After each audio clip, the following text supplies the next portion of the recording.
A Night in Santa's Great Big Bag.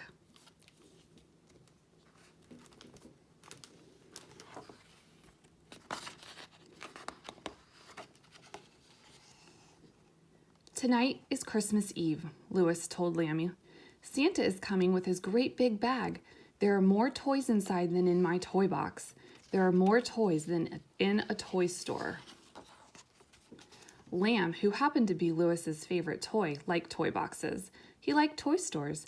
That's why when Louis was asleep, Lamb crept downstairs to watch Santa come down the chimney with his great big bag. That is why when Santa wasn't looking, Lamb tiptoed over to the bag. He peeked in. It was dark, but he thought he could see a light in the distance. He pushed his nose in further, and suddenly Lamb was all the way inside the great big bag.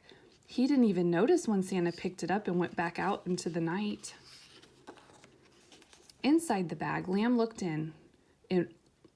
about in wonder. It was so big that Lamb couldn't see the end. All he could see were toys. Balls bouncing, robots rumbling, helicopters hovering, trucks beeping, trains whistling. If only Louis could see this, thought Lamb.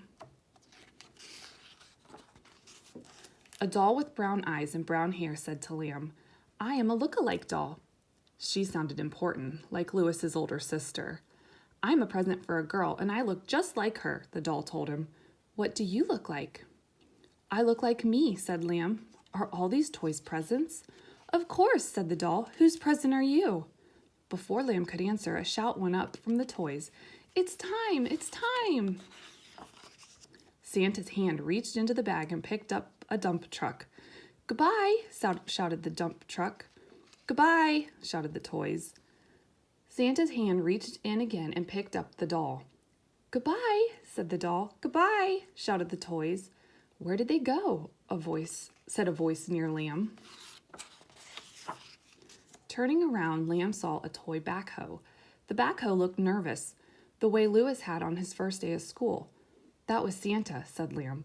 "Louis says he gives presents to the children on Christmas Eve." "I'm supposed to be a present for a boy," said the backhoe. "You will like that," said Lamb. "Santa brought Louis a toy backhoe last year. It can dig up rocks and sand." "I have never dug up rocks and sand before," said the backhoe.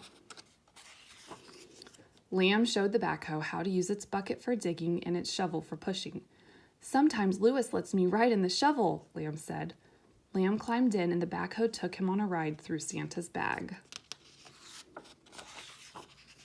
Some of the toys they met didn't know what to expect when Santa delivered them. A jigsaw puzzle said, "I used to be a picture of a puppy. Now I'm broken into pieces." Lamb said, "Don't worry, someone will put you back together. That's what Louis does with jigsaw puzzles." A train engine was having trouble pulling its cars along a wooden track. "I can't get them to follow me," it wailed. "That happens to Louis's train engine sometimes," said Lamb. "You're backwards. You need to go to the other end of the cars." Lamb liked talking to the toys. He liked making them feel better. "Goodbye," he called, as one by one they left the great big bag. "Goodbye," called the backhoe when it was his turn to go. "I hope my boy has a lamb just like you."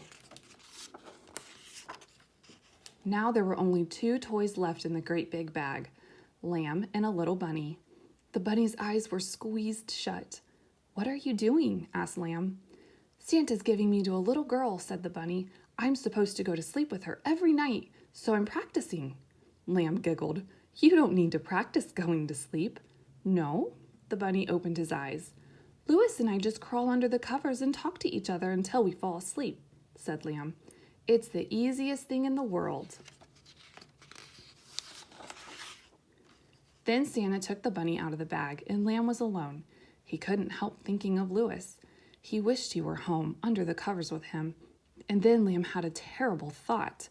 What if Santa mistook him for a present? What if he gave him to somebody else? Somebody who wasn't Louis? Oh dear, here was Santa's hand coming to get him. A moment later, Lamb was out of the bag. The air was cold and Santa was looking down at him. "Why, Lamb," said Santa, "what are you doing in my bag?" "I wanted to see the toys," cried Lamb. "I'm not a present. I belong to Louis." "Well, I know that," said Santa. "I brought you to Louis when he was only a baby. Don't you remember?" Lamb did not. I suppose if you were too young, said Santa, just a baby yourself. Please don't give me to somebody else, said Lamb. Now, why would I do that, said Santa. I am going to take you back home to Louis. And that is how Lamb came to sit beside Santa in his sleigh. There were stars above him. There were stars below him, too. Santa said these stars were houses with lights. One of those houses belongs to Louis, and Lamb thought he remembered just a little coming to that house a long time ago. Louis isn't very good at remembering things from when he was a baby either, said Lamb as Santa tucked him into Louis's stocking. Do you think he will remember that this is where he found you the first time? Asked Santa. I will tell him, said Lamb. I will tell him all about your great big bag. And on Christmas morning, that is exactly what Lamb did.